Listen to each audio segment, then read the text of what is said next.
स्वागत है, अभिनंदन है, आभार है आप सबका एजुकेशन इलाहाबाद के चैनल पे। मैं हर्ष प्रजापति उपस्थित हूँ आप सबके समक्ष। आज इलाहाबाद विश्वविद्यालय के समूचे इतिहास को आप सबके समक्ष एक बार फिर जीवंत करने के लिए। देखिए, इलाहाबाद विश्वविद्यालय का मैं हमेशा कहता हूँ कि इसका इतिहास वर्षों से सुनहरा और आबाद है और यही हमारा विश्वविद्यालय इलाहाबाद है। आज हम अपने इस विश्वविद्यालय के इतिहास को उसके 138वें स्थापना दिवस के उपलक्ष्य पर फिर से याद कर रहे हैं और आप सबके साथ मैं साझा करूंगा कि जो भी नवप्रवेशी छात्र हैं जो कि कई कॉलेज से पढ़कर आए होंगे, कई यूनिवर्सिटीज़ से, जो पीजी के बच्चे कई यूनिवर्सिटीज़ से आए होंगे, जो विश्वविद्यालय का इतिहास नहीं जानते हैं, आज मेरी जिम्मेदारी बनती है कि मैं अपने विश्वविद्यालय के इतिहास को आपके समक्ष एक बार रखूं और इसके गौरवपूर्ण अतीत से आपको परिचित कराऊं। स्टार्ट करेंगे। सबसे पहले हम ये देखिए, एज अ स्टोरी आपको मैं समझाता हूँ, जिससे कि आप भी आज के पश्चात जब भी कोई आपके सम्मुख विश्वविद्यालय के संदर्भ में कभी पूछे तो आप उसका इतिहास बड़े ही गर्व के साथ बखान कर सकें, बड़े शान के साथ आप उसका बखान करें। इसके लिए ज़रूरी कि आप आज की वीडियो पूरा अंत तक देखिएगा। चलिए स्टार्ट करते हैं। सबसे पहले मैं आपको बता देता हूँ, इलाहाबाद विश्वविद्यालय के संदर्भ में जो सबसे पहली चीज़ है वो ये है कि इलाहाबाद में कोई सेंट्रल कॉलेज हो, ऐसा बड़ा सेंट्रल कॉलेज हो, ये सबसे पहली कल्पना उस टाइम के संयुक्त प्रांत के जो लेफ्टिनेंट गवर्नर थे विलियम मुइर, उनके मन में ये कल्पना आती है और उन्हीं की कल्पना का ये परिणाम रहता है कि 9 दिसंबर 1873 को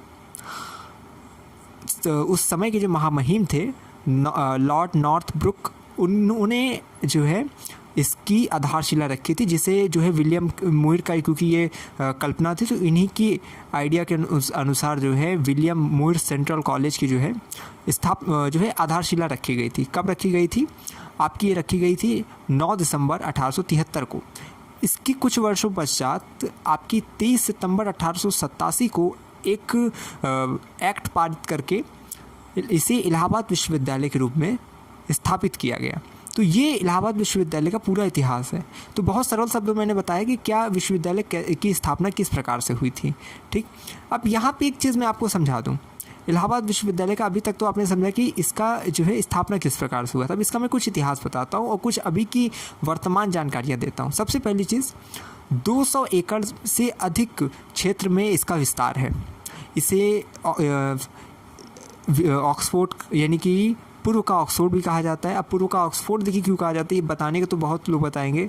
ऑक्सफोर्ड ऑफ ईस्ट इसे कहा जाता है, लेकिन क्यों इसे पूर्व का ऑक्सफोर्ड कहा जाता है? देखिए, इसका ये बात इलाहाबाद विश्वविद्यालय के इतिहास के पन्नों में दर्ज है कि जब भी कोई यहाँ से बच्चा पास आउट होकर पढ़कर ऑक्सफोर्ड जाता था, ऑक्सफोर्ड यूनिवर्सिटी जाता था, तो उसे डायरेक्ट एडमिशन मिलता था। किसी भी प्रकार की औपचारिकता, जैसे इलाहाबाद विश्वविद्यालय में जैसे एडमिशन लेना होता है यूजी में तो वो CUET देता है, जैसे पीजी में लेना होता है वो PGAT देता है, लेकिन ऑक्सफोर्ड में जब लेना होता है तो अगर यहाँ का बच्चा है तो उसे डायरेक्ट एडमिशन मिलता था। तो इसीलिए जिसे जो है पूर्व का ऑक्सफोर्ड कहा जाता था इलाहाबाद विश्वविद्यालय को, ठीक, और कहा जाता है। इसके पश्चात अगर इसे देखा जाए तो ये जो है साहित्य का इसे गढ़ कहा जाता है। क्यों कहा? और देखिए एक चीज़ मैं अभी ये देखिए बात जो हुई इसके संदर्भ में एक चीज़ और आपको ऐड कर दे रहा हूँ कि जो मैंने भी कहा था कि औपचारिकता यानी कि जो एंट्रेंस देना होता है, जैसे अगर यूजी में लेना हो तो CUET देते हैं, जैसे पीजी में लेना तो PGAT। तो इस तरह से इलाहाबाद विश्वविद्यालय की जो पहली प्रवेश परीक्षा हुई थी वो मार्च में हुई थी। ठीक है, तो ये चीज़ जीवन में याद रखिएगा, कभी भूलिएगा मत। मार्च 1889 में हुई थी। ठीक है, इसके पश्चात देखिए आगे बात करते हैं। इसे साहित्य का गढ़ इसलिए कहा जाता है क्योंकि यहाँ पर आपने देखा है हरिवंश राय बच्चन यहाँ से जो है यहाँ से पठन पाठन उनका यहीं से हुआ है, महादेवी वर्मा, और उसके बाद फिर गोरखपुरी और इसके बाद डॉक्टर रामचंद्र वर्मा। ठीक है, और यहाँ पे ना अगर देखा एक चीज़ मैं आपको और बता दूँ, डॉक्टर रामचंद्र वर्मा और आपके हरिवंश राय बच्चन, फिराक गोरखपुरी, ये सब यहाँ पे उन्होंने एज अ लेक्चरर यानी कि यहाँ पे इन्होंने बच्चों को पढ़ाया भी है।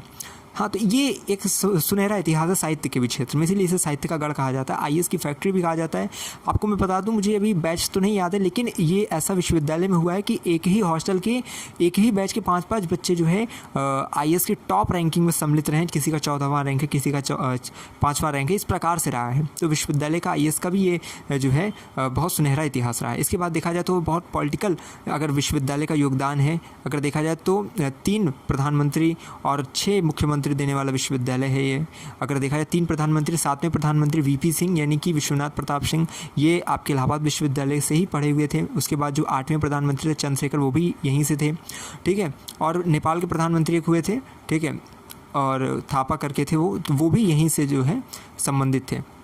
अगर मुख्यमंत्री की बात करें तो 3 मुख्यमंत्री ये जो है यूपी के हैं इसमें, और 3 जो है अलग अगर देखा जाए तो आपके एमपी के, दिल्ली के और जो है उत्तराखंड के हैं एक, और 3 ठो आपके यहाँ के यूपी के थे।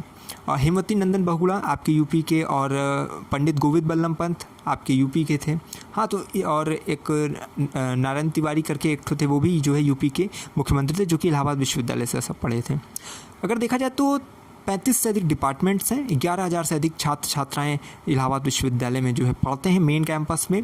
और विश्वविद्यालय का इतिहास बहुत सुनहरा है, और मैं हमेशा कहता हूँ क्यों ना नित्य इसका गान करूँ, क्यों ना इस पर अभिमान करूँ, जिसका इतिहास वर्षों से सुनहरा और आबाद है, वही हमारा विश्वविद्यालय इलाहाबाद है। हाँ, और यहाँ पे कुछ हॉस्टल का मैं बता दूँ, जिसे आप जो है AN झा हॉस्टल बोलते हैं, अमरनाथ झा हॉस्टल। ये जो है मुइर हॉस्टल था पहले, 1910 से 11 में इसकी स्थापना हुई थी। पहले ये मुइर हॉस्टल था, बाद में इसका नाम AN झा हॉस्टल कर दिया गया। जो Ganganath Jha hostel, GN Jha hostel, इसको पहले न्यू हॉस्टल बोला जाता था, बाद में इसका नाम हो गया। SL हॉस्टल जो है सर सुंदरलाल छात्रावास, इसको पहले जो लॉ हॉस्टल बुलाया जाता था, है ना। तो इस प्रकार से उसका जो है नाम अब जो है सर सुंदरलाल छात्रावास हो गया है। बहुत सी चीज़ें विश्वविद्यालय में बदली हैं, और बहुत से शिक्षकों की नियुक्ति हुई, जिससे कि आपके यहाँ पे जो पेटेंट होता है वो उसकी संख्या बढ़ी हुई है। बहुत रिसर्च पेपर अब जो है शोध जो है पत्रिकाएं प्रकाशित होती हैं, क्योंकि इसमें जिस प्रकार से अगर शिक्षक की नियुक्ति ज़्यादा होती है तो फिर यहाँ पे जो है रिसर्च ज़्यादा होते हैं, और उसके बाद जो चीज़ें और भी बेहतर होती चली जा रही हैं। यहाँ सीट्स अब की अगर देखा जाए इस वर्ष जो है कई जो है कोर्सेज में सीट्स बढ़ी हैं, और ये एक विश्वविद्यालय के संदर्भ में ये बहुत अच्छी बात है। तो इस प्रकार से मैंने आपको इलाहाबाद विश्वविद्यालय का एक सुनहरा स्वर्णिम अध्याय इतिहास बताया है, और मैं आशा करता हूँ, मुझे विश्वास है कि इस गौरवपूर्ण इतिहास में आप भी अपने पौरुष और कौशल से इलाहाबाद विश्वविद्यालय के इतिहास के पन्नों में अपना स्वर्णिम नवीनतम अध्याय अंकित करेंगे, उसका सूत्रपात करेंगे। बाकी मैं हमेशा आपको कहता हूँ कि सरस्वती का पावन मंदिर, यह संपत्ति तुम्हारी है, इसमें का हर बालक इसका रक्षक और पुजारी है। तो हम आशा करते हैं, हमें विश्वास है, आप सब अच्छे से अच्छे अंक ले आकर इलाहाबाद विश्वविद्यालय में अपना भविष्य जो है उसे मंगलमयी बनाएंगे। बाकी हमारी शुभकामनाएं हमेशा आपके साथ हैं, आप अच्छे से अच्छा करें। बाकी जिस स्तर पे हमसे सहायता हो सकती है, हम उसके लिए हमेशा प्रतिबद्ध रहते हैं। बाकी लगातार जुड़े रहिए मेरे साथ। हमें विश्वविद्यालय के पास कोई भी खबर हुई खास पहुँचाते रहेंगे आपके पास। बहुत बहुत धन्यवाद, बहुत बहुत आभार।